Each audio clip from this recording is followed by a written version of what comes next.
নমস্কার, আমি মৌমিতা।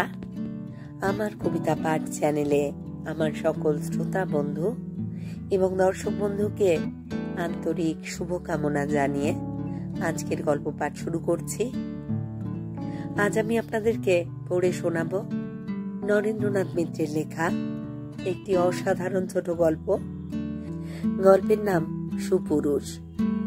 শুনতে থাকুন আজকের গল্প সুপুরুষ। একেবারে রাস্তার উপরেই বাড়ি। জানলা দিয়ে লোক চলাচল দেখা যায়, পায়ে হাঁটা মানুষ আর চলন্ত বাসে বসে যাওয়া যাত্রী। সংসারের কাজকর্মের ফাঁকে ফাঁকে মনিকা প্রায়ই এসে জানলার কাছে দাঁড়ায়। দাঁড়িয়ে দাঁড়িয়ে মানুষের চলাচল দেখে। কত চেনা অচেনা মানুষ এই পথ দিয়ে যায় আসে। চলন্ত বাসের ভিতরে কেবল কতগুলি মাথাই দেখা যায়। কালো চুলের মাথা, পাকা চুলের মাথা, মিনা চুলের মাথা। কত রকমের মাথাই যে আছে সংসারে, আর কত রকমের মুখ, কত রকমের চেহারা। দেখতে বেশ লাগে। একবার দেখবার নেশা মনের মধ্যে জন্মিয়ে নিতে পারলে দেখে দেখে দিনরাত কাটিয়ে দেওয়া যায়। মনিকার মনে হয় সারা জীবন কাটিয়ে দেওয়াও অসম্ভব নয়। সারা জীবন না হোক, সারা যৌবন তো কেটেই গেল। মাঝে মাঝে মনিকার মা কুমুদিনী এসে মেয়ের কাছে দাঁড়ান। অমন করে কি দেখছিস মনি? মনিকা ফিরে না তাকিয়েই বলে, কি আবার দেখব? কুমুদিনী বলেন, দেখছিস না তো অমন ঠায় দাঁড়িয়ে রয়েছিস কেন? তোর পা ভেঙে আসে না? মনিকা সংক্ষেপে জবাব দেয়, না। কুমুদিনী বলেন, আশ্চর্য, এক পায়ে তুই অতক্ষণ একটানা কি করে দাঁড়িয়ে থাকতে পারিস তাই ভাবি। মনিকা এবার মুখ ফিরিয়ে একটু হাসে। ভাববার কি আছে মা, আমি তো এই এক পা নিয়ে শুধু দাঁড়িয়ে থাকি নে, হাঁটি চলি, কাজকর্ম করি। এ তো ছেলেবেলা থেকেই আমার অভ্যাস হয়ে গেছে মা।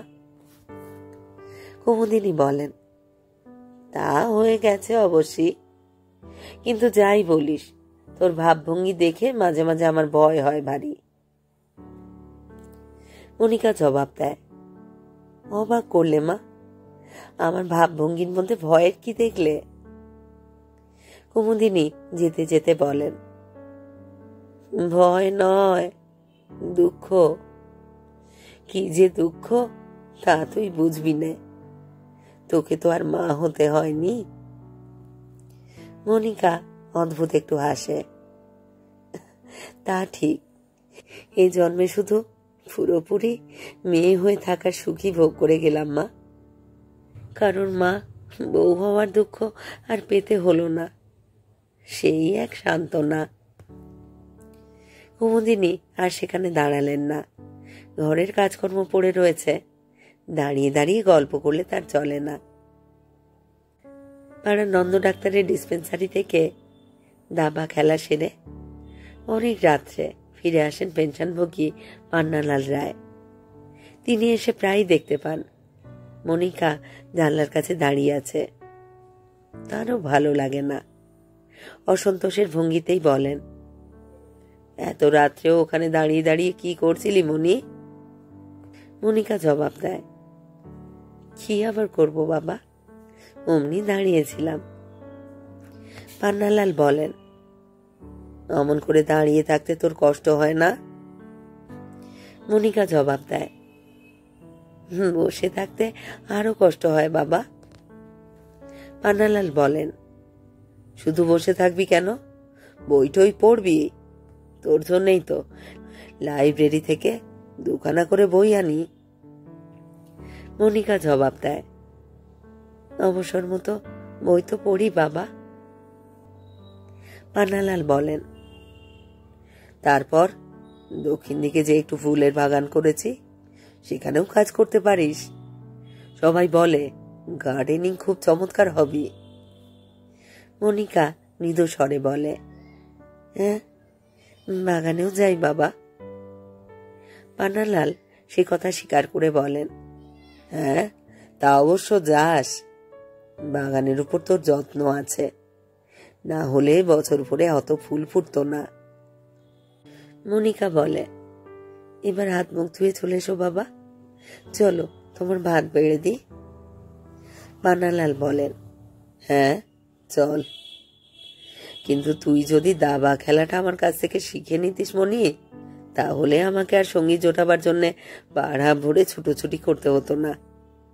বাপ মেয়ে দুজনে মিলে দাবা খেলেই বাকি জীবনটা কাটিয়ে দিতে পারতাম।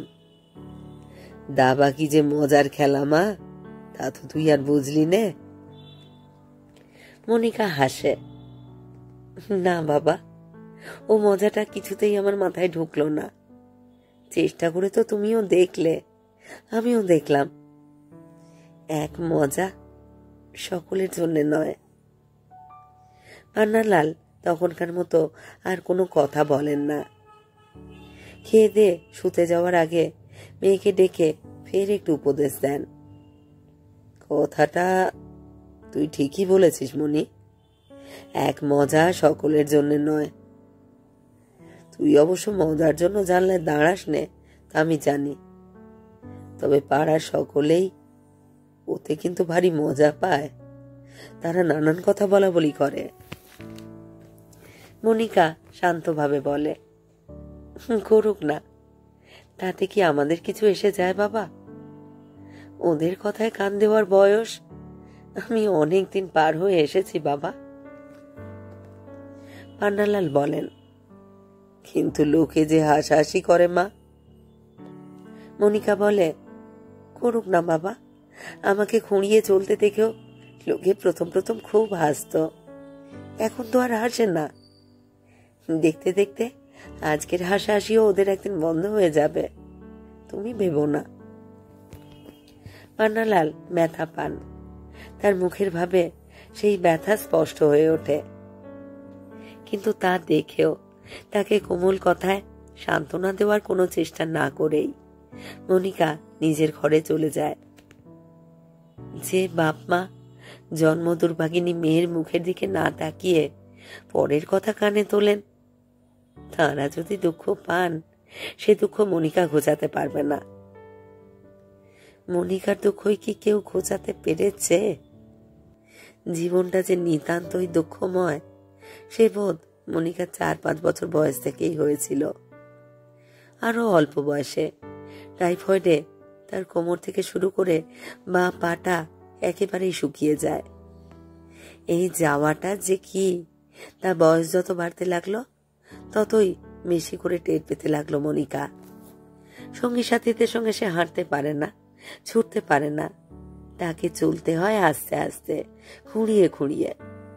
সবাই পাড়ায় তাকে নেংড়ি বলে ডাকে। মনিকার পৃথিবী তখন থেকেই দুঃখে ভরা।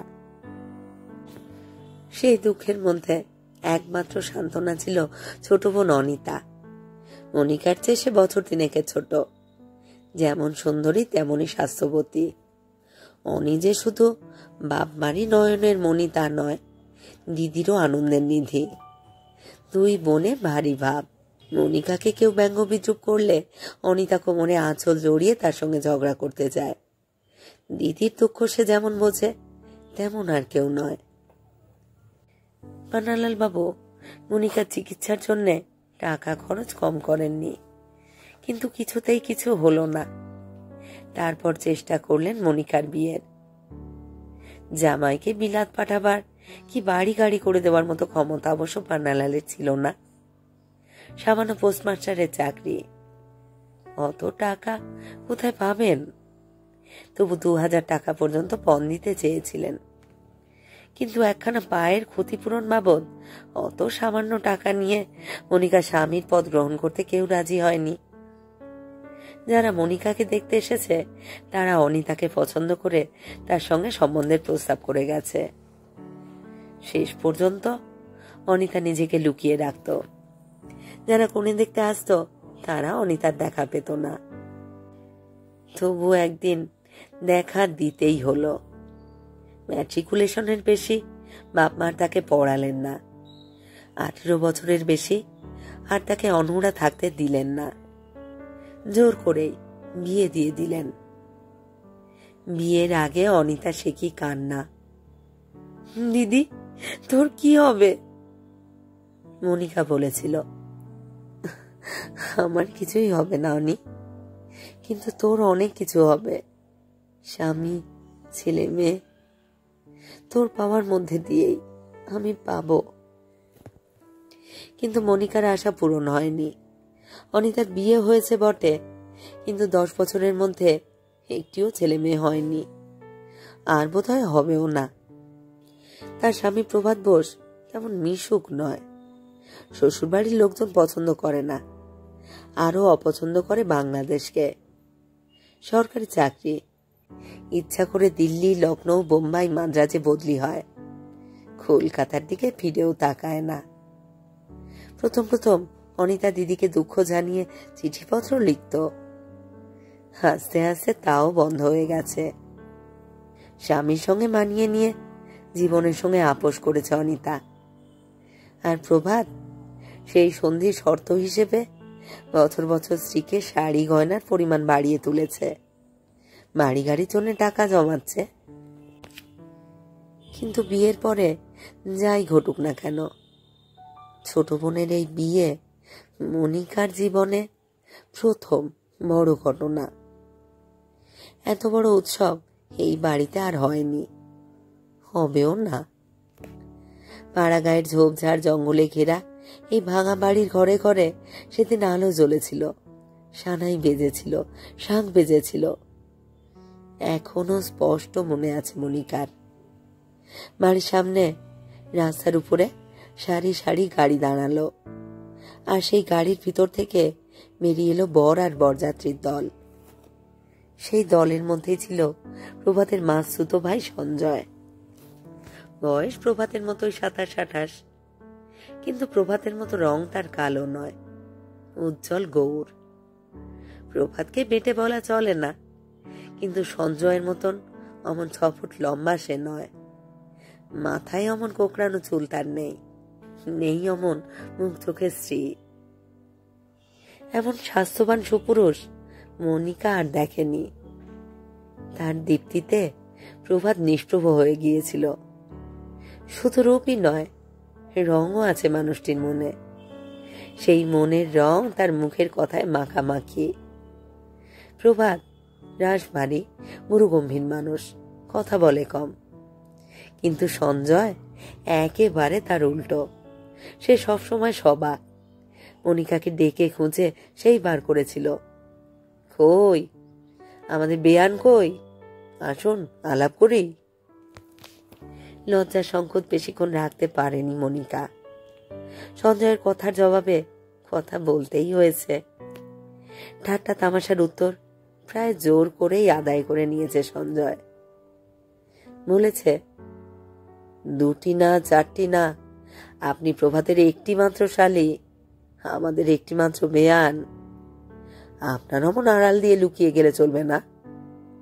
আমাদের খোঁজ খবর, যত্নআত্তির ভার সব নিতে হবে আপনাকেই। যতবার ডাকবো ছুটে ছুটে আসবেন। মনিকা হেসে বলেছে, খুঁড়া পানিয়ে আমি আপনাদের সঙ্গে তালে তাল রেখে অত ছুটোছুটি করতে পারি বলুন? আর কেউ হলে আহা করে সহানুভূতি জানাতো, কিন্তু সঞ্জয় সে ধার দিয়েও গেল না। হেসে বলল, কানা হন আর খোঁড়া হন, বিয়ে বাড়িতে মেয়েদের ছুটতেই হয়। তাছাড়া মানুষ কি কেবল পায়ে চলে, পায়ে ছোটে? মনিকা জিজ্ঞাসা করেছে, তবে? সঞ্জয় জবাব দিয়েছে, ছুটতে হলে মন চাই। ব্রহ্মযানটা তো হালের আমদানি, মনোযানটা চিরকালের। পা না থাকে নাই থাকলো, মনটা তো আছে। মনিকা হেসে বলেছে, আছে নাকি, কি করে টের পেলেন? সঞ্জয় জবাব দিয়েছে, আপনার চোখ দেখে। মনের কথা পুরুষের মুখে ফোটে, আর মেয়েদের চোখে। কথাটা অবশ্য নিচু গলাতেই বলেছিল সঞ্জয়। কিন্তু আশেপাশে আরো যেসব ছেলে মেয়ে ছিল তাদের কারোরই কানে যেতে বাকি রইল না। মনিকা পালিয়ে বাঁচল সেখান থেকে, কিন্তু বেশিক্ষণ পালিয়ে থাকতে পারল না।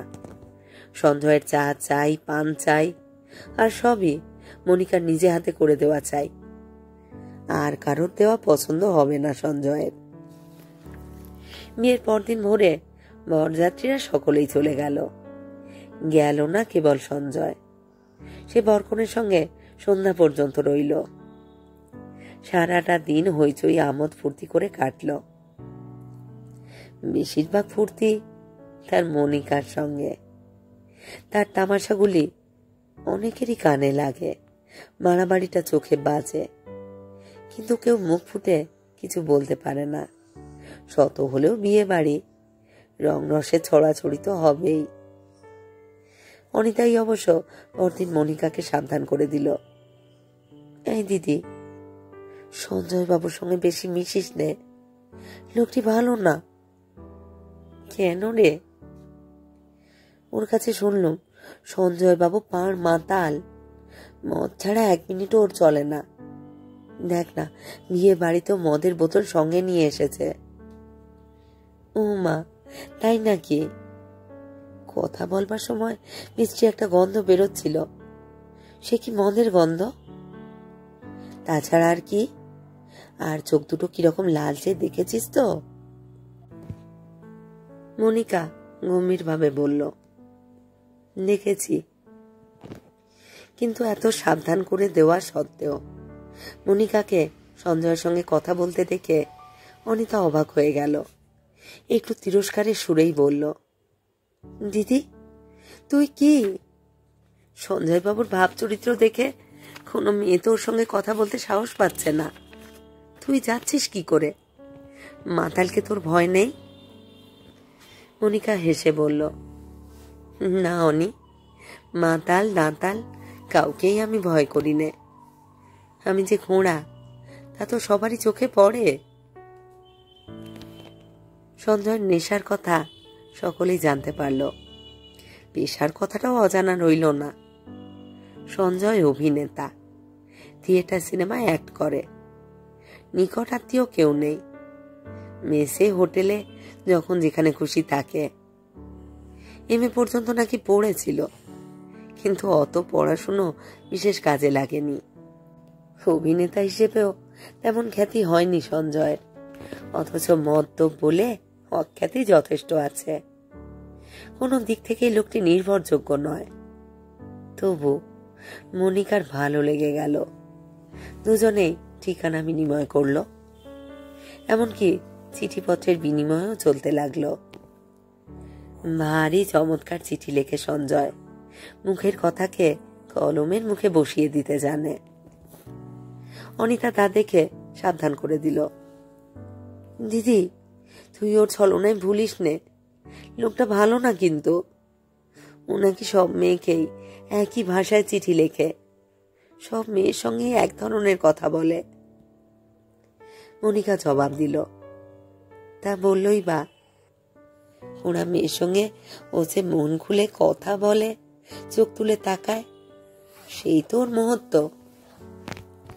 অনিতা প্রতিবাদ করে, মোটেই মুহূর্ত নয়, মুহূর্তের ভান। উনি তো বলেন সারা দুনিয়াটাই ওর কাছে স্টেজ, আর মেয়ে মাত্রই নায়িকা। মনিকা ভাবে, না হয় স্টেজের নায়িকাই সে হলো। অনির মতো বাসর ঘরের নায়িকা তো জীবনে কোনোদিন তার হওয়ার আশা নেই।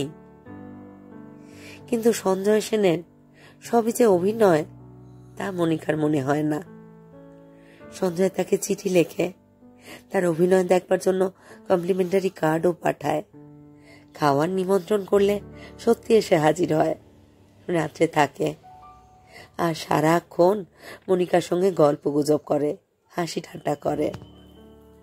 বাড়ির মধ্যে কোণের দিকে ছোট্ট একটা অন্ধকার ঘর সে বেছে নিয়েছে, সেইখানে তার থাকবার জায়গা করে দেয় মনিকা। সারা রাত সে মদের নেশায় বিভোর হয়ে পড়ে থাকে, অনেক বেলা পর্যন্ত পড়ে পড়ে ঘুমোয়। এক একবার সে মনিকাকে ডেকে বলে, যাই বলো, তোমার এই ডেরাটি ভারী সুন্দর। মনে হয় কবরের মধ্যে পরম আরামে শুয়ে আছি। এমন জায়গা সারা কলকাতা শহরে আর নেই। মনিকা বলে, সেই জন্যই বুঝি এখানে আসেন? সঞ্জয় তার রাঙা চোখ মেলে মনিকার দিকে তাকায়। শুধু সেই জন্যেই নয়, তোমার জন্যেও আমাকে এখানে আসতে হয়। মনিকা বলে, আপনি ঠাট্টা করছেন? সঞ্জয় বলে, না, ঠাট্টা করব কেন? আচ্ছা মনি, আমি তোমাকে তুমি বলছি, কিন্তু তুমি সেই শুরু থেকে আজ পর্যন্ত কেবল আপনিই চালিয়ে যাচ্ছ। তুমিও আমাকে তুমি বলে ডাকো না কেন? মনিকা বলে, বলবো। আপনি যখন মাতলামি করবেন না, অভিনয় করবেন না, সহজ স্বাভাবিকভাবে তুমি বলবেন, তখন আমিও বলবো। সঞ্জয় হেসে ওঠে, ওসব বাজে কথা, ওসব বাজে কথা তোমাকে কে বলেছে? কোনো ভাবই দুনিয়ার সহজ ভাব নয়। খানিকটা মাতলামি, খানিকটা ভালো লাগা, আর খানিকটা অভিনয়, এই নিয়েই তো প্রণয়। মনিকা বলে, আপনি বসে বসে বক বক করুন গিয়ে, আমি যাই। সঞ্জয় বলে, না না, যেও না মনি। তোমাকে দেখে দেখে আমার কি মনে হয় জানো? ভাঙা মন্দিরের মধ্যে আস্ত এক দেবী মূর্তি। জানো, তোমার সামনে দাঁড়ালে সব আমার মুখ থেকে আপনি বেরিয়ে আসে। পিছন থেকে কাউকে প্রম্পট করে দিতে হয় না। মনিকার সারা দেহ রোমাঞ্চিত হয়ে ওঠে, দুরু দুরু করে বুক। মনিকা বলে, কিন্তু কিন্তু আমার মতো একটি খোঁড়া সামান্য মেয়ের মধ্যে আপনি কি পেলেন? সঞ্জয় বলে, পেয়েছি হৃদয়। মনি, তুমি হৃদয় ধনে ধনী। মাতাল এবার গুনগুনিয়ে গান ধরে, প্রাণের মনি, তুমি আমার হৃদয় ধনে ধনী। মনি সেখান থেকে তাড়াতাড়ি পালায়। মান্নালাল বাবু বাইরে থেকে ডাকেন, মনি, মনি। মনি সাড়া দিয়ে বলে, যাই বাবা। মার বাবা দুজনে একসঙ্গে মিলে তাকে তিরস্কার করতে থাকেন। ছি ছি ছি ছি, ওই মাতালটার সঙ্গে তুই কি কাণ্ড শুরু করলি বলতো? তোর ভয় করে না, লজ্জা করে না? কুমুদিনী বলে, কুটুম্ব বলে অনেক সয়েছি, কিন্তু যত সয়েছি ততই সীমা ছাড়িয়ে যাচ্ছে। পান্নালাল বলেন, রাস্তায় বেরোতে পারি না, লোকে যা তা বলে। ওই মাতালটাকে তুই কেন অত সেবা যত্ন করবি শুনি? ও আমাদের কে? উনি জবাব দেয়, কেউ না তো বাবা, ও একজন রোগী। আমি সেই রোগের সেবা করতে যাই। কুমুদিনী বললেন, অবাক করলি তুই? যারা আজ সাত করে রোগী হতে চায় তারা হোক, কিন্তু গেরস্থ ঘরের মেয়ে তুই, এমন সাত করে তুই মাতালের সেবা করতে পারবি না? ওকে যেতে বলে দে। মাঝে মাঝে দু একটি বিয়ের সম্বন্ধ এখনো আসে মনিকার। পাত্র হয় বোবা, না হয় অন্ধ, না হয় প্রৌঢ় বিপত্নিক, একপাল ছেলে মেয়ের বাপ।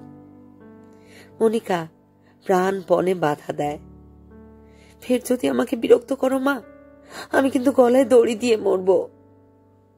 কুমুদিনী বলেন, মুখ পুড়ি, তাই তোকে একদিন মরতে হবে। ওদের তোর পছন্দ হয় না, না? তোর জন্য কোন রাজপুত্র বসে তপস্যা করছে শুনি? মনিকা মনে মনে বলে, রাজপুত্র আমার জন্য তপস্যা করবে কেন? আমি যে রাজপুত্রের জন্য তপস্যা করছি, চিরজীবন করব। পান্নালাল বলেন, তাছাড়া ওই মাতাল বদমাসটার মধ্যে তুই কি দেখলি বলতো? ওর শুধু গায়ের চামড়াটাই সাদা, ভিতরটা কালো কুৎসিত। মনিকা বলে, আমি তা জানি বাবা। মনে মনে ভাবে, ওর ভিতর বাহির যাতে সমান সুন্দর হয়, সেই জন্যেই তো মনিকার তপস্যা, তার সাধনা। সে তো আধা সুন্দরকে চায় না, পুরো সুন্দরকে চায়। মাস ছয়েক বাদে আবার এক শীতের সন্ধ্যায় এসে হাজির হলো সঞ্জয়। গায়ে একটা দামি কাশ্মীরি শাল জড়ানো, কিন্তু তার যেমন নোংরা তেমনই দুর্গন্ধে ভরা। সার্জের পাঞ্জাবির দুটো পকেট অনেকখানি ঝুলে পড়েছে। তার যে কিসের ভারে তা বুঝতে মনিকার মোটেই দেরি হলো না। টলতে টলতে সঞ্জয় কোণের ছোট ঘরখানায় গিয়ে ঢুকলো। তারপর খালি তক্তপোষখানার উপরই টান হয়ে শুয়ে পড়ল। মনিকা বলল, ও কি, উঠুন, বিছানা পেতে দিই।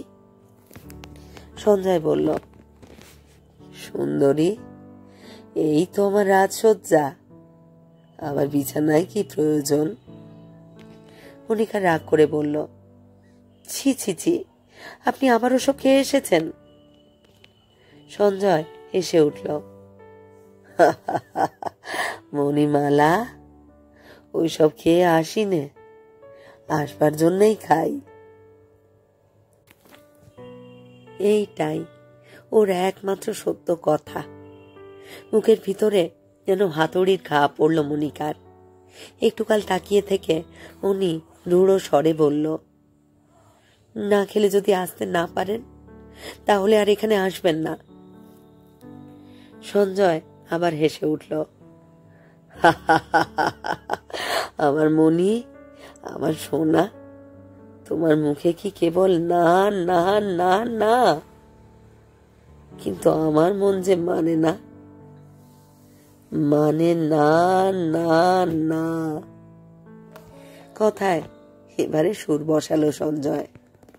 পান্নালাল চড়া গলায় ডাকলেন, মনি। কি বলছো বাবা? কি বলছো বাবা? মনি তার সামনে গিয়ে দাঁড়ালো। তুই ওই মাতালটাকে ফেরে বাড়িতে ঢুকতে দিলি কোন সাহসে? এই বাড়ি তোর না আমার? তোমারই বাড়ি বাবা।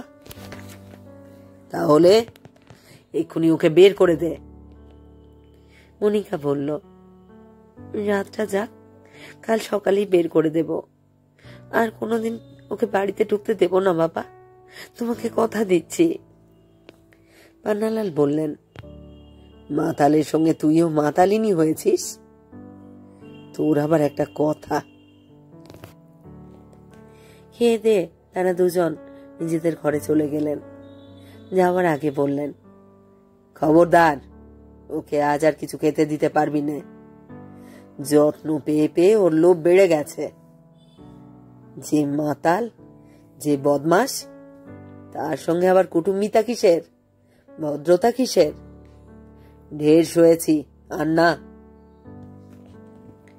মনিকাও সেই রাত্রে কিছুই খেল না। বাবা মার অনুরোধ উপরোধে কান না দিয়ে ঘরে গিয়ে খিল দিল, কিন্তু খিল দিয়ে বেশিক্ষণ থাকতে পারল না। সঞ্জয়কে কিছু তারা খেতে না দিয়েছে, না হয় নাই দিল, কিন্তু এই কনকনে শীতের মধ্যে লোকটিকে অন্তত লেপ কাঁথা কিছু একটা দিয়ে আসা দরকার। মনিকার ঘরে লেপ একখানা মাত্রই আছে, আর ছেঁড়া রাগ আছে একটা। রাগটা রেখে নিজের গায়ে লেপখানাই মনিকা নিয়ে চলল সঞ্জয়ের জন্যে। লোকটার খিদে তেষ্টা বলতে কিছুই কি নেই? শালমুড়ি দিয়ে ঘুমাচ্ছে তো ঘুমাচ্ছেই। মনিকা তাকে ডেকে তুলল, উঠুন উঠুন, বিছানা পেতে দিই। সঞ্জয় বলল, আগে বিছানা পাতবে কেন? কিছু খেতে দেবে না? মনিকা বলল, কেন, যা খাচ্ছেন তাতে পেট ভরে না? সঞ্জয় বলল, তাতে পেটও ভরে না, মনও ভরে না। ও তো ভরাবার জন্যে নয় মণি, খালি করে দেওয়ার জন্যে। মনিকা বলল, ইও যদি জানেন তবে ছাইবর্ষ খান কেন? ছেড়ে দিতে পারেন না? প্রতিজ্ঞা করে ছেড়ে দিন। সঞ্জয় বলল, প্রতিজ্ঞা রোজ করি, রোজ ভাঙিও, কিন্তু এই ভাঙা গড়ার খেলা রোজ ভালো লাগে না। মনিকা এবার কাতর স্বরে বলে, আর ভাঙবেন না, আর ভাঙবেন না। এবার আমার গা ছুঁয়ে শপথ করে যান। আপনার এত রূপ, এত গুণ, কিন্তু এক দোষে সব যেতে বসেছে। আপনার খুঁত তো আমার খুঁতের মতো নয়, একটু চেষ্টা করলেই আপনি নিখুঁত হতে পারেন। পারি? তুমি সত্যি বলছো? পারি? হ্যাঁ, পারেন বই কি। সঞ্জয় কি বুঝলো কে জানে, তক্তপোষ ছেড়ে উঠে এসে মনিকাকে সে হঠাৎ বুকে চেপে ধরল। তারপর গালে আর ঠোঁটে ঘন ঘন চুম্বন করতে করতে বলল, তুমি তুমি সত্যি বলছো মনি? আমি পারি, আমি পারি। মুহূর্তকাল স্তব্ধ হয়ে দাঁড়িয়ে রইল মনিকা। তারপর প্রাণপণ শক্তিতে সঞ্জয়কে ঠেলে দিতে দিতে বলল, ছাড়ুন ছাড়ুন, কি বিশ্রী গন্ধ আপনার মুখে, ছি ছি ছি, ছাড়ুন, ছেড়ে দিন। মাতাল তবুও ছাড়ে না। মনিকে আরো জোর করে আঁকড়ে ধরে তার কাঁধে মাথা রেখে এবার সে ডুকুরে কেঁদে উঠল। তাকে ছাড়িয়ে নিলেন পান্নালাল নিজে এসে। চেঁচামেচি শুনে তিনি ঘর থেকে বেরিয়ে এলেন। তারপর ঘাড় ধরে বাড়ি থেকে বের করে দিলেন সঞ্জয়কে। তখন রাত প্রায় 12টা। মধ্যমগ্রামের পথে বাস চলাচল বন্ধ হয়ে গেছে, লোক চলাচলও আর নেই। তারপর থেকে সঞ্জয় আর আসেনি। কিন্তু রোজই মনিকা জানলার কাছে একবার করে আসে। ঘরের কাজ সেরে, বাগানের কাজ সেরে, বই পড়া সেরে এখানে এসে দাঁড়ায়। দাঁড়িয়ে থাকবার যথেষ্ট সময় হয় তার। শুকনো পাটা দিনের পর দিন আরো যেন শুকিয়ে যাচ্ছে। এখন একেবারেই একটা পা সম্বল। তবুও এই এক পা নিয়ে ঘন্টার পর ঘন্টা দাঁড়িয়ে থাকতে তার মোটেই কষ্ট হয় না। এখান থেকে সারা দিন পথের অনেকখানি দেখা যায়, পথের অনেক মানুষ দেখা যায়। 2 পাওয়ালা, চলন্ত মানুষ আর ছুটন্ত বাস। ছুটতে ছুটতে সেই বাস কি একবারও ওই মোড়ের মাথায় থামবে না? একবারও নেমে আসবে না সেই মানুষটি, যার কোনো জায়গায় কোনো খুঁত নেই, যে পুরোপুরি সুপুরুষ? মনিকা তার কাছে আর কিছু চায় না, শুধু শুধু একটি বারের জন্যে তাকে দেখতে চায়, একটি বারের জন্যে শুধু তার একটি মাত্র কথা শুনতে চায়, যে কথার মধ্যে মত্ততা নেই, ছলনা নেই, যে কথার মধ্যে সব আছে।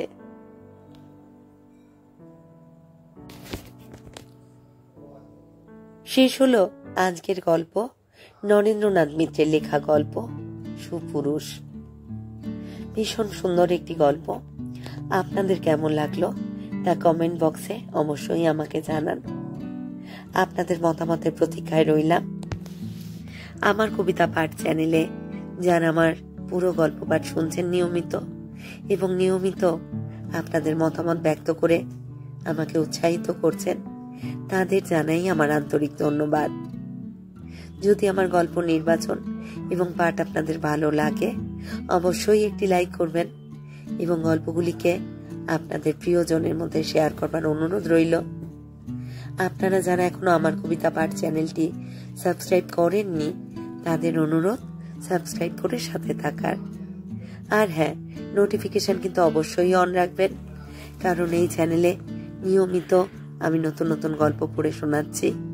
প্রত্যেকটি গল্পে আপনাদের সাথে চাই আপনাদের মূল্যবান মতামত। সবাই ভালো থাকুন আর থাকুন পরের গল্পের অপেক্ষায়।